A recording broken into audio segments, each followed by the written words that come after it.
हाँ, इसका पहला क्वेश्चन है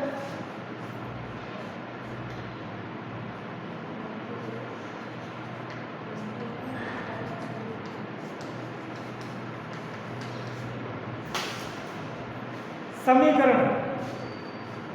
जैसे निम्नलिखित लेनदेनों के आधार पर लेखांकन समीकरण बनाइए। मैंने समीकरण बताया था, तुम्हारे ध्यान हो तो। कैसे मैंने बताया था, संपत्ति और दायित्व इक्वल बराबर कैसे आते हैं, यानी जितनी हमारे पास एसेट होगी उतनी हमारे पास लायबिलिटी होती है। उसका मैंने एक फॉर्मूला बताया था, ए बराबर एल प्लस सी, एसेट बराबर लायबिलिटी प्लस कैपिटल। ठीक है, इसके आधार पर यह समीकरण बनाया जाता है कि वास्तव में ही संपत्ति और दायित्व बराबर होते हैं क्या, कैसे। देखो इसमें 4 मदें दे रखी हैं, तो इसका फॉर्मूला ऐसे बनता है,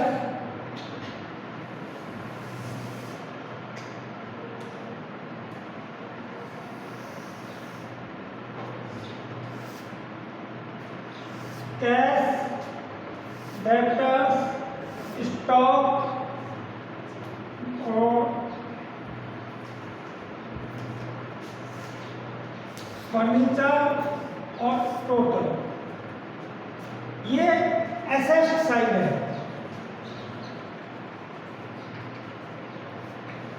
ये लायबिलिटी साइड है।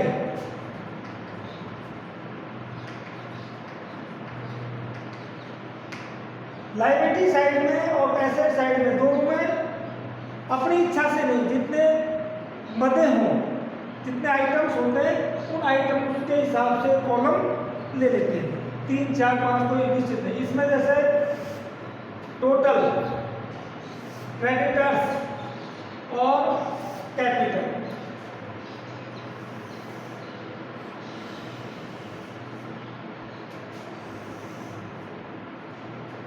कैपिटल, क्रेडिटर्स और एक और लगा लो आप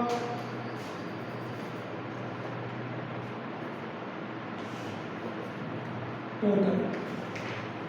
इसमें कैश, स्टॉक, डेब्टर्स, फर्नीचर और टोटल, ये आपका मिड है, यानी ये कॉलम और ये कॉलम बराबर आने चाहिए।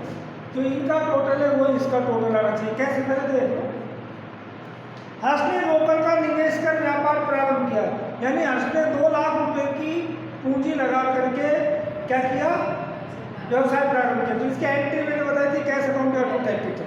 तो हमारे पास कैश आ रहा है, कितना कैश आ रहा है, 2 लाख का, और हमारी कैपिटल कितनी हो रही है, 2 लाख। दूसरा, नमन से रोकड़ देकर माल खरीदा, यानी 40,000 रुपये का माल खरीदा नगद। तो 40,000 कम होएगा नहीं, हमारे पास 2 लाख थे, 40,000 का नगद माल खरीद लिया, तो 40,000 कैश कम हो जाएगा। हमारे पास माल कितने का आ गया, 40 का। जब इसका टोटल करेंगे कि कैपिटल कितनी है, इसका टोटल भी 2 लाख, ये कितना बच गया, 160। माल कितने का है, 40 का, 160 और 40 कितने हो गए, 2 लाख। ये टोटल और ये टोटल बराबर है। तीसरा आइटम है इसमें मगर 10,000 रुपये मूल्य की वस्तु भानु को बेची, यानी 10,000 रुपये का माल बेचा, तो 10,000 का कम हुआ कि नहीं भाई, 40,000 का था, उसमें से कितने का बेच दिया, 10 का बेच दिया। कितने में बेचा, 12 में। किसको बेचा, भानु को। तो भानु को क्या हुआ, हमारा देनदार। देनदार कौन होता है, जिसको हम उधार माल बेचते हैं। देनदार कौन होता है, जिससे हम उधार माल खरीदते हैं। तो भानु को हमने उधार माल बेचा, इसलिए क्या हुआ? देनदार 12,000 का। 10,000 का माल 12,000 रुपये में बेचा, लाभ कितना हुआ? 2,000।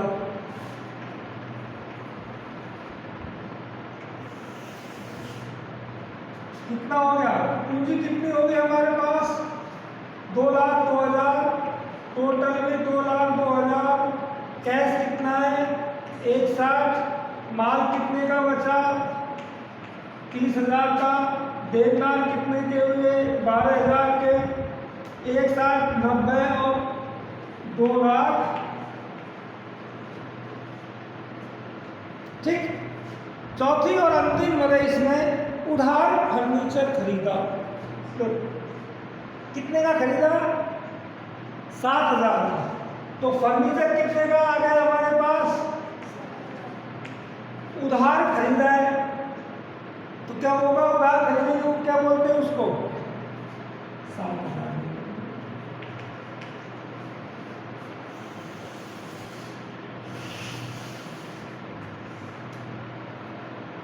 2,02,000, 7,000, टोटल कितना हो गया? 2,09,000। कैश हमारे पास 1,60 है, माल हमारे पास 30,000 का है, 12,000 के देनदार, 7,000 का फर्नीचर। टोटल करो 1,60, 90, 1, 2, 1,60, 2 लाख। ये टोटल और ये टोटल बराबर है, इसलिए संपत्ति और दायित्व का जो समीकरण बनता है वो इक्वल बनता है। उतार लो फटाफट।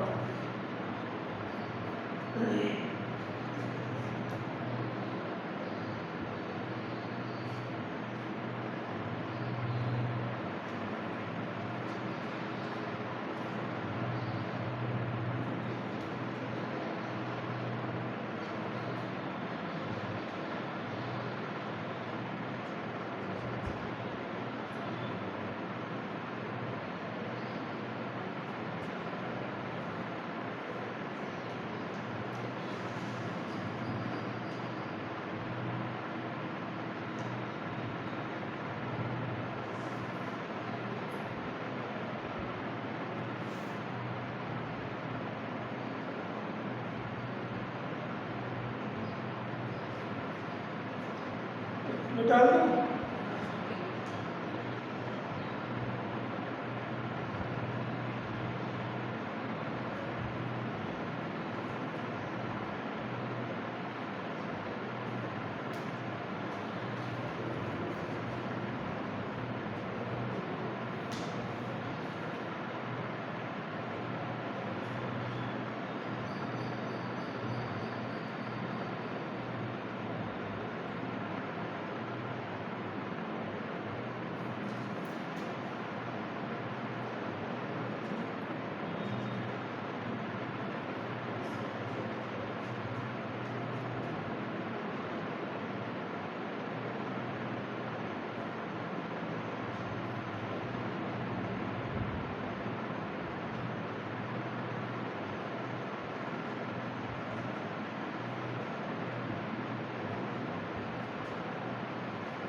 हाँ भाई, आपके क्वेश्चन नंबर 1 से और 10 तक ये समीकरण है। इनमें एक समीकरण और बता देता हूँ बड़ा सा।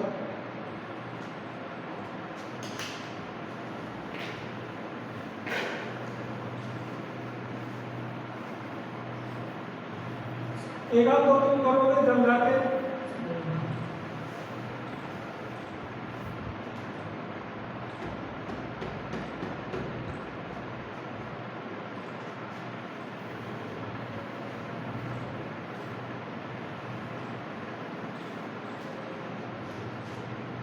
इसमें क्वेश्चन नंबर देख लो, छठा भी है, सातवां भी है, क्वेश्चन देख लो। छठा ज़्यादा है, 11 है, सातवें में 9, छठा बता दो, 6 क्वेश्चन। निम्नलिखित लेन देनों के आधार पर एक समीकरण बनाइए। उदित ने व्यवसाय की शुरुआत इस प्रकार की, रोकड़ 5 लाख की और माल 1 लाख रुपए का लगाया। पृष्ठ संख्या 97।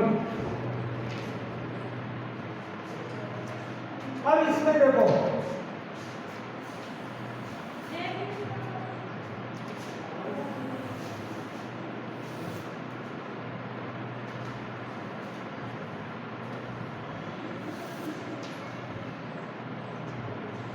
अभी 10 मिनट तुम आगे हो, अभी आगे 10 मिनट रहेंगे। इसमें कौन कौन सी लेंगे अपन? सबसे पहले तो इसमें टोटल आएगा, देखो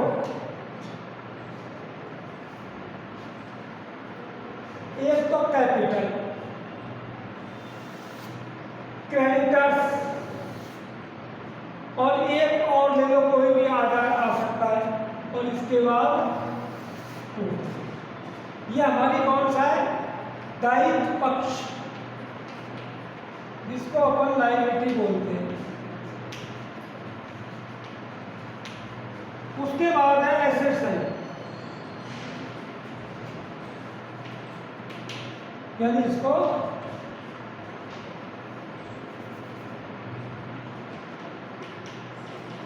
संपत्ति पक्ष।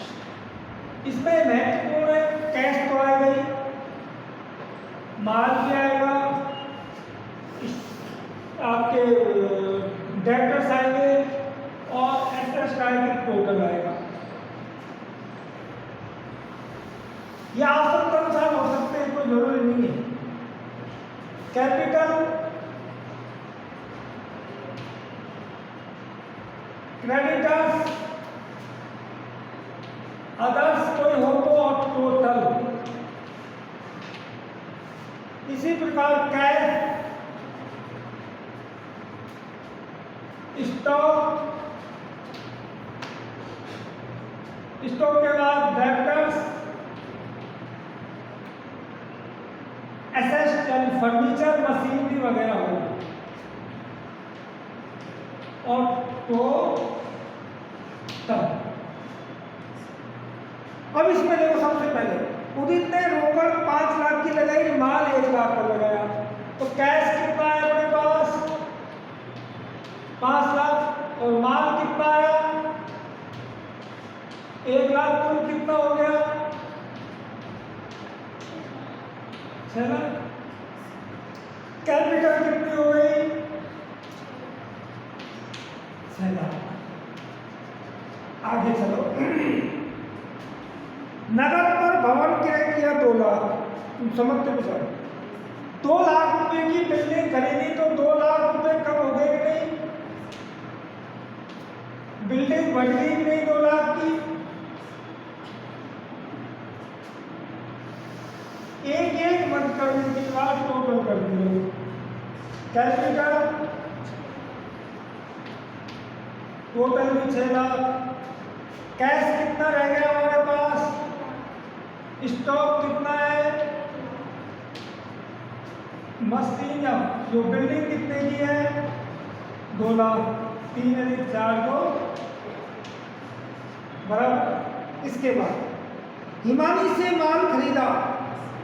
माल खरीदेंगे तो माल बढ़ेगा नहीं। हिमानी हमारी डेब्टर्स है, क्रेडिटर्स। क्रेडिटर्स उधार खरीदा है, उधार बेचते हैं तो डेब्टर्स में आता है।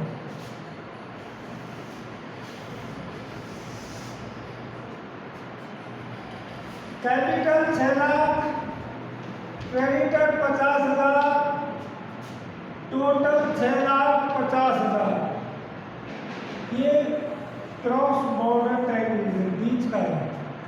3 लाख माल हमारे पास 1,50, बिल्डिंग हमारे पास 2 लाख, 2, 3, 5, 6 लाख 50 हजार। 6 लाख। अगला पॉइंट है आंसू को माल बेचा।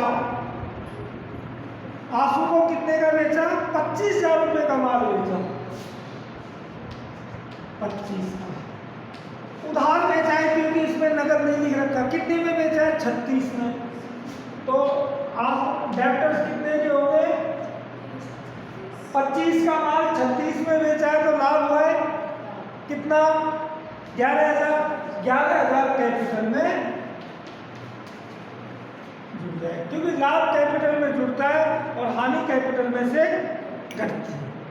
लाभ किसका है? मालिक का। मालिक कौन है? कैपिटल।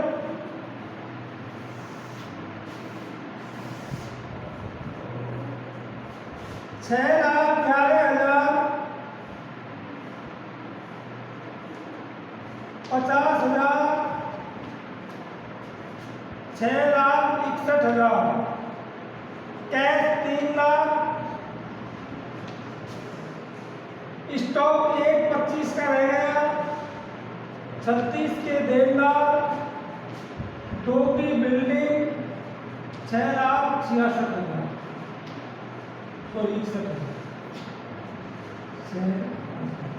बराबर। आगे बीमा किस्त का भुगतान, इंश्योरेंस। तो बीमा किस्त कितनी थी? 3,000। तो कैश कितना कम होएगा? 3,000।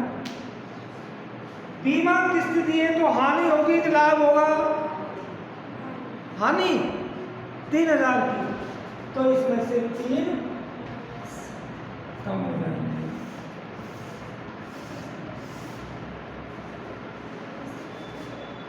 6,08,000 50 6,58 2,97,000। अरे 3 लाख में से 3,000 कम होंगे तो 1,25,000 36,000 2 लाख टोटल करेंगे तो 70 12 6 लाख।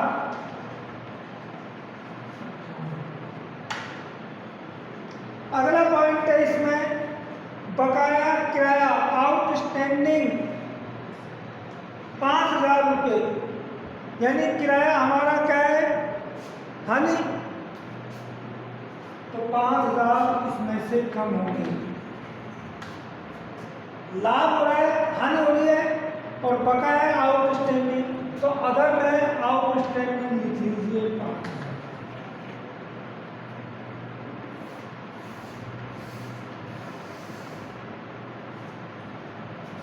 कैपिटल कितनी बची? 6 लाख थी। Creditor 50,000। Outstanding expenses. Outstanding expenses का मतलब क्या होता है? ऐसा व्यय जो हमने कर दिया लेकिन भुगतान नहीं किया। हम चाय पी आए लेकिन हमने चाय का भुगतान नहीं किया। हम मकान में रह लिए लेकिन मकान का किराए का भुगतान नहीं किया। ये क्या है? आउटस्टैंडिंग एक्सपेंसेस है। यानी इनको हमने इस साल खर्च किया लेकिन भुगतान अभी तक नहीं किया, वो होते हैं आउटस्टैंडिंग, बकाया व्यय। 5, 5, 3, 6, 58। इस पर कोई प्रभाव नहीं पड़ा। 1,25 36,000 2 लाख 6,58। इस तरह के सब आएंगे। अब है भवन का हाथ 8,000। डेप्रिसिएशन। डेप्रिसिएशन का मतलब समझते हो क्या होता है? किसी भी संपत्ति का निरंतर उपयोग करने से, लगातार उपयोग करने से उसमें क्या होती है? छीजत होती है, कमी आती है। आपका एक पंखा है, जब खरीदा था जब 1,000 का खरीदा था, आज इसकी कीमत 400 रुपये क्यों रह गई? क्योंकि ये 400 रुपये का चल लिया। इसमें घिसावट होगी, इसके पुर्जे कमजोर हो गए, तो जो कमी आई है वो क्या होगी? मूल्य ह्रास, यानी मूल्यों की कमी। तो ये हमारी क्या है? हानि है। कितने की हानि है? 8,000 की। तो आपकी बिल्डिंग कितने की थी? 2 लाख की। तो 8,000 की कमी होगी कि नहीं? कमी होगी बिल्डिंग में। तो पहले 2 लाख की खरीदी थी, आज 8,000 कम हो गए, तो कितने की वो बचेगी? 1,92 की। 8,000 की ये हानि है कि नहीं?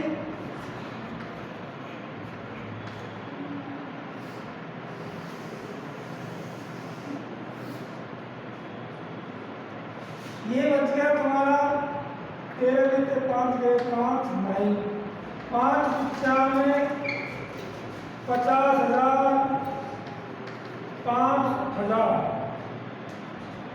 6,50,000, 297, 1,25, 36,000, 1,92,000, और ये हो गया तुम्हारा 6,50,000। इतना ही बहुत है, आगे जगह नहीं है, इतना ही बहुत है। मेरे बोर्ड उतार लो फटाफट। अब आप घर से करके लाओगे दूसरा, तीसरा और चौथा। दूसरा, तीसरा और चौथा फटाफट उतार लो।